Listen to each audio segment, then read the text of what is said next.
Hey everyone, how's it going? I'm back with my friend Daniel Carowin today, and we're going to talk about a really interesting subject to me, and that's going to be AI, artificial intelligence. So the catalyst for this conversation has been a couple things.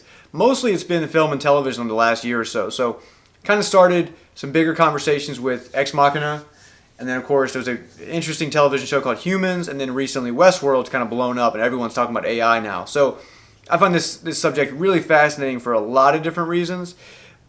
Some of the bigger conversations I guess I want to talk about is, really what rights do we have over AI if we live in a world like Westworld or Humans, more like Humans. If you guys haven't seen Humans, basically what that's about is set in the near future where you're able to like order yourself a human, right? It's basically an android that looks, feels, touches, everything is just like a human. And the show really explores basically what rights do we have over these androids, right?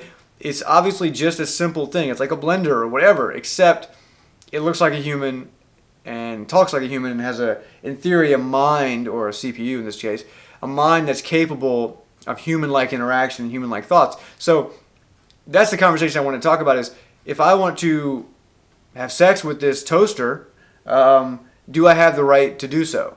What do you think? No.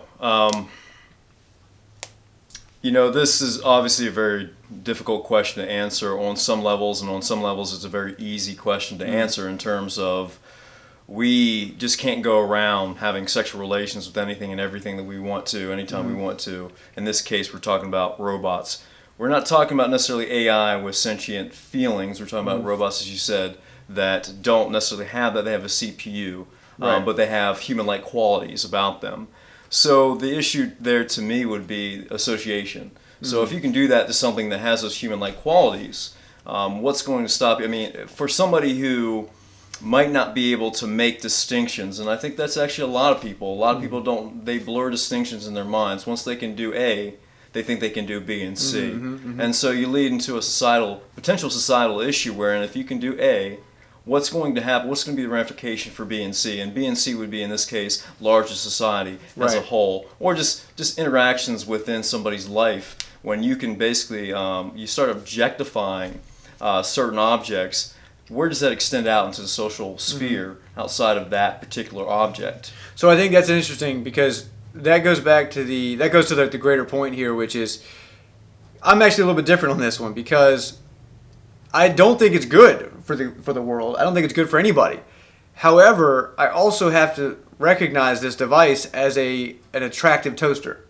So where is the line? There can't be an arbitrary line of like, okay, a blow up doll is fine. Obviously that's fine, right? So if it's a pretty lifelike looking blow up doll, it's okay. But if it gets to the level of having like skin like ours, it's not okay. This is where it gets really tricky because I really agree that it's actually bad. I think you take an average person who wants to have sex with this thing and obviously can do so whenever they choose. That might not be the most ideal thing when it goes out into the real world and they want to have sex with some woman on the street and the woman says no and they say, well, I get what I want. This is not a complicated issue for them. However, I don't know how you legislate that in the sense that what is the actual rationale for why is it that you can't have sex with this thing that you bought that is just a robot? Again, it's just a blow-up doll that just happens to look more realistic. You know what I mean? It's such a difficult thing to figure out exactly why you can't do anything with it. And perhaps this is where neuropsychology or neurology starts factoring into these type of discussions, because that is blowing up as a field of study, and how we can basically, how our brains function when we have sex with like a machine that has human-like qualities to it, and how that relates to having sex with another human being and our interactions with that human being. We see it right now on social media, how men in particular, I'm not trying to single out men in particular, but men do it because I'm a male, I know most about that. Well, and let's be honest, they will be the problem with this. Exactly. Women are not going to be the problem here. If they order some male doll, they're not going to take that and then start going like attacking and raping men in the street. That's realistically not going to happen. So you have, I really think that is going to factor into the legal issue, the legislative issue of how do we legislate A, B, and C? What is that arbitrary line that we start drawing in terms of what's illegal and what's not illegal. Right. And of course, that's going to be dependent upon where neuropsychology goes in the next 10, 20, 30 years, where computers go in the next 20, 30 years, and also where neurology goes in the next 20, 30 years. Well, and almost the question of, do we want to allow these things to be built like that? Do we want to allow a consumer-friendly Android for the home that has sexual functions? Right? Because that could be another question of, I mean, the companies are not going to choose to exclude the sex organs. They're not going to do that themselves because that's going to be a big selling point. But if legislative, we just simply do not allow any kind of sexual organs, that fixes a lot of the problem, actually. Yeah, that's also another tough issue, another tough question. But I think it's something akin to like casino in Maryland. MGM just was built there in National Harbor, and you had an issue the next day in the Richmond Times-Dispatch talking about how Virginia's losing all this revenue. Mm-hmm. Well, so you have Company A who uses sex organs with their robots, mm-hmm. and then that company presumably sells 100% more in the first month. Mm-hmm. Well, what is Company B going to do? Right. And how are you going to legislate that, like you're saying, going back to that first issue? So if there is no legislation, what is going to stop? Because we all know sex sells. Mm-hmm. We all know that's sex what I think. sells. It would basically have to be from the get-go that you simply do not allow a manufacturer to manufacture that type of product. I mean, as much as that might be heartbreaking to some people out there that would like to have something like that, if it is going to lead to larger problems, which I really do think, I agree with you, I think it will desensitize people in a lot of ways to different things. You almost have to just not allow them to create these devices at all. And you know, we all know law is full of gray areas. And in this case, I can see a scenario wherein you have a particular set of people, a particular group of people who are allowed to have something like this because they have like some kind of like disorder, mm-hmm. or they're like more criminal-like, and this will somehow alleviate that criminality or something like that. So you create this open space for this group of people, right. and then this other group of people can't have it, right, but then right. you have this tension between these two groups because you have this disparity in the law because of some predetermined mm-hmm. factor such as genetics, such as neuropsychology or right, neurology. Right. And so I can see that happening and the tension there, and we just don't know how this is going to play out. Right. Yeah, that's why it's such an interesting conversation, because we really have no idea what's going to happen here, but we do know for sure that we're going to have the capability in about 30, 40 years to build something very lifelike, maybe even sooner, but definitely 30, 40 years from now. So this conversation has to arise before we get to that point, because some decisions are going to have to be made on what we can and can't do. And I think the very difficulty of this issue is perhaps the reason why it won't be discussed until the 11th hour, because it is such a difficult issue, and politicians might be inclined to just kick the can down the road and just wait until that final moment to say, oh crap, we really probably should talk about this issue more seriously. Now, that might not happen. It usually doesn't happen like that. Right. But it might. I mean, like the whole genetics issue, when we can genetically modify, basically, we're almost there. We can do a lot of cool things with genetic modification. Right. But I really haven't heard that conversation within the mainstream media or amongst politicians mm-hmm. in a serious way about, okay, well, what do we do to really control this? What is the responsible way to move forward with this genetic type of modification, mm-hmm. as opposed to just willy-nilly, just do whatever you want. We'll worry about it when we actually get to that point. Mm-hmm. So I can kind of see it getting there, because again, this falls outside the purview of a lot of politicians' expertise, mm-hmm. and because it is such a difficult and decisive issue, or it could be a very emotional issue for some people, mm-hmm. politicians might not want to touch it. Yeah, I think that's basically what we're going to run into. You're going to run into like the religious right. It's going to be really against it, because anything with genitals is evil, and that's going to be that issue. Then you're going to have more of the open-minded people saying like, well, what's wrong with that? Nothing wrong with porn. Porn doesn't necessarily cause me to rape people, even though you watch porn that might be aggressive or whatever. That's where it gets really tricky, right? Because you're just not sure what the exact social implications and psychological implications will be on these people, and we're not sure if we need to protect society from the situation or not. I think that's where it's just so difficult to find an answer to, but I think it is a conversation worth having with people, because I think it's interesting to hear people's perspectives on this subject, but also possibly to come to light some interesting solutions for the problem. Yeah, and if we were to take a big step back and just say, well, at what point do we just stop trying to hold people's hands? At what point do we really talk about more, perhaps fundamental issues about personal responsibility, about raising people to do the right thing instead of basically addressing issues, at point C as opposed to point A. And in this particular case, it would just be a better, more moral society, and trying to inculcate that and trying to establish that within our own. That's the hard part, right? Because I talk about this a lot with some friends about, let's say, inner cities, for example, and you say like, oh well, education is a waste of money, or this is a waste of money on some of these kids, and it's not getting us anywhere, and we need to focus on the family and focus on that. But the question is, as always, how do you do that, right? How do you force? Let's just this is an easy one because we're talking about inner city. How do you force black males to take care of their children, right? When 75% of black children grow up without a father, mostly due to desertion, not imprisonment. How do we cause any kind of social change there? And so it's very similar to the AI thing, where it's like, yeah, we'd love to live in a society where people were better, right? We wouldn't have to hold their hands and worry about them taking out their, sexual, psychological damage on innocent people. But it's such a difficult thing to figure out. How do you actually do that? Yeah, that's the tough part. It's very tough. It is very tough. And like you were saying, there are no easy answers. There actually might not be a feasible answer. Well, I think that's a good point, too. You're talking about, I just thought about this as you were talking. This is why it's really great to talk about stuff like this, because you can come up with new ideas. So you're talking about, like, discussing it in education and whatnot. And that's actually, I think, a big thing that would help is if we can ignore, for example, if we can really ignore the religious right, much like we've done with sexual education, although it took a long time. If we have education on these subjects while you're talking to children, let's say it's part of sex ed, for example, I think you can avoid a lot of future problems. But if you don't talk about it, and no one discusses it like they did in sex ed for a long time, and like a lot of states still do for sex ed, which, oh, by the way, those states have the highest teenage pregnancy rates. But anyway, if we can talk about it with children when the time comes, then possibly we can avoid a lot of the kind of pitfalls of what it causes down the road. Yeah. I mean, there was a recent case at Stanford University, you're probably more familiar with this than I am, where basically, apparently, whoever these rapists were, they according to this article, clearly had raped this woman, but they were acquitted by this jury.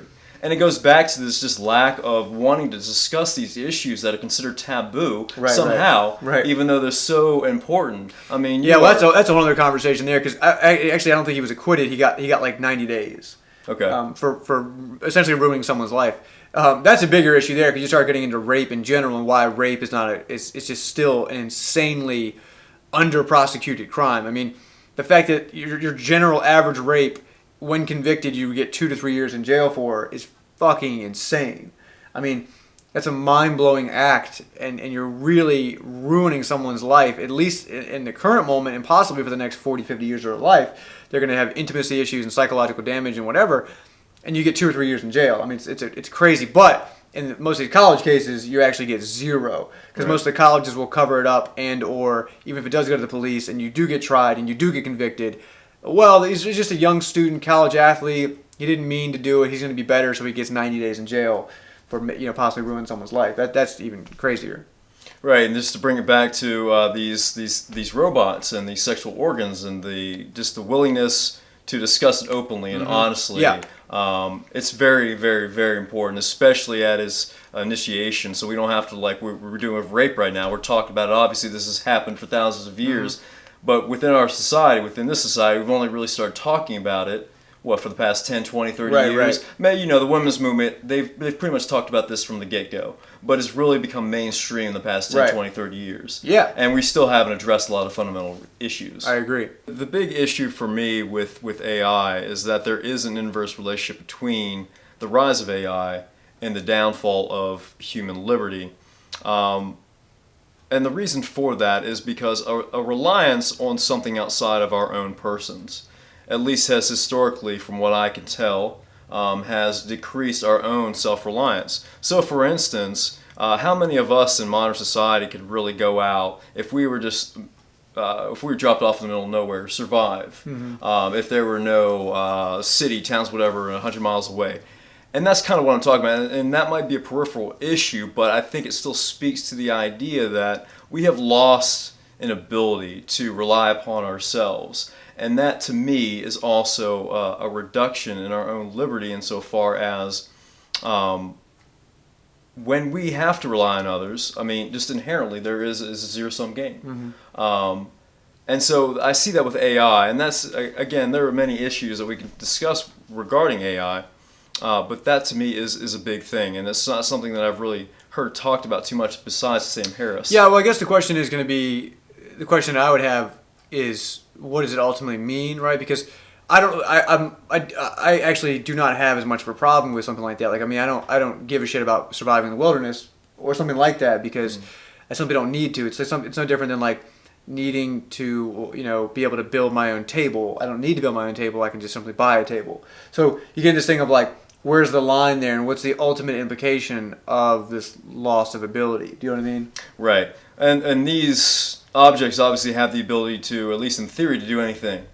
Right. I think it gets more interesting if you start talking about the ability to literally replace someone in a relationship. Right. Right. Not in a sexual way. We kind of covered that already. But let's take an example like the movie Her with Joaquin Phoenix. I have no problem with that. I find that actually kind of interesting, whereas a lot of people are like, oh, that's ridiculous. No one would ever have a relationship with a robot. But I don't see any problem with someone who maybe has social anxiety or an inability to interact with others in any kind of meaningful way. If they get pleasure, derive pleasure or interest or love even out of a computer, I don't see a problem with that. Yes, certainly that's not great. Just like text messaging is not great for conversational abilities, right? We rely on machines to text and to send messages on Facebook and all this other stuff. So the young generations growing up, like the young millennials, they cannot hold a conversation to save their lives. They have no ability to have a conversation. The only one I could think of that to me, where an AI or an Android could possibly hurt society in that sense, is in the job market, obviously, but also in the relationship type of market. If someone is used to having this AI, that always agrees with them and always likes what they say, and always laughs at their jokes and whatever, then when you get in the real world and no one's laughing at your jokes, what happens then, right? You have no ability to actually like learn how to please other people in any kind of intellectual way. So I think that's a bigger problem, but I don't necessarily know if that is a truly bad thing or if that's just kind of what's going to happen. I'm not convinced that is the real downfall or the bad part about AI, I guess. Yeah, and I guess, it is a very difficult, at least the way I frame it, a complex issue that is difficult to draw right now within this brief context. It's something that, political philosophers have spent their whole careers discussing and writing tomes, like Hannah Arendt's The Origins of Totalitarianism is almost 1,000-page book. And it's just filled with these pregnant sentences and phrases, and you really have to take your immense amount of time to really study it closely.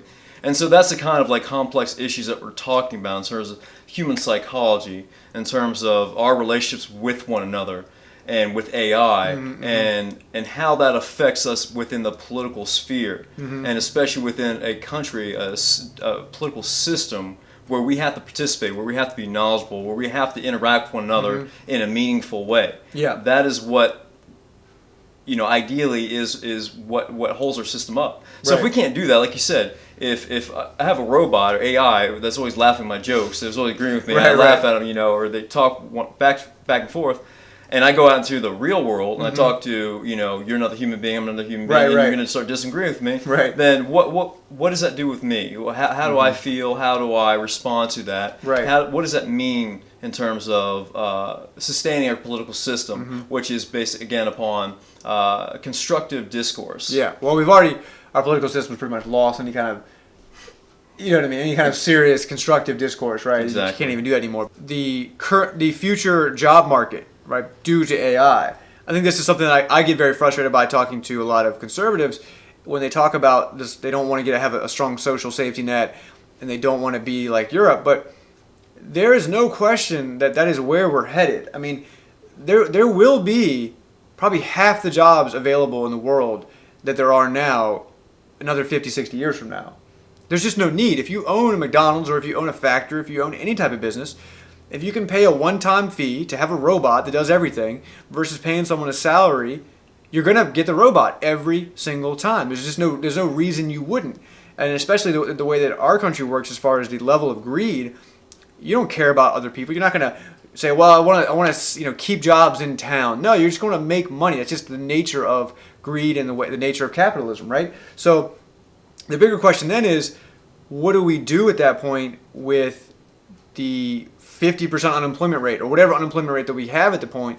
What do we do in that situation to guarantee that people aren't, just poor on the streets? I think this is where the government-private interrelationship is going to really ramp up in terms of the government is going to try to control the amount of job loss that occurs as a result of AI. Obviously, that will create a great deal of social instability, which could undermine the entire system. Hopefully this will occur because, like you were saying, if AI is allowed to do everything that is capable of doing, in theory, in 20, 30, 50 years, I mean, that is going to cause a great deal of job disruption, unemployment, and that's just not something that any government can allow. Well, so I guess the question is, I don't think there's anything that you necessarily can't allow it, because I mean, the truth is, again, the businesses are going to want it, it's going to happen, whatever.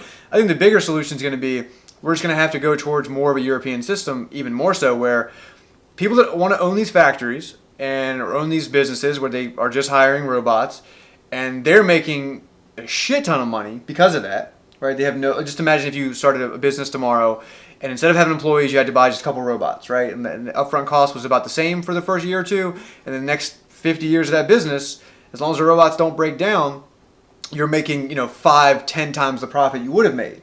We're just going to have a much higher tax rate on the wealthy. I mean, it's as simple as that. To create a stronger social safety net. Because I don't know there's any way you can truly ensure that we don't have a high unemployment rate due to robots, due to AI. I don't know how you can ensure that, other than, again, unless you want to penalize the hell out of a business for buying them. Tax them really heavily. But it's the same thing as taxing them on their profits, essentially. Well, and this is very all theoretical in terms of assuming there couldn't be an international agreement amongst at least the heavy hitters and the heavy economic hitters, China, Russia, Japan, et cetera, in terms of how AI is going to, how these robots are going to affect the job market. How many are you going to allow within this particular economic sector? I mean, deals like this have been reached in the past between government and the private sector because the issue has been so pressing that the private sector has really seen the light, and the government has pressed them on it enough for that to occur. Again, like you said, I mean, and you might be absolutely right. I just don't see. There's just a lot of social cultural factors. For instance, you have the coal miners in West Virginia, and those people have been doing that for generations. That's all they've known. So it's going to probably take over a generation to really transform them. Oh, definitely take time. But that's the scary part about it, though, because it takes time and it creeps in.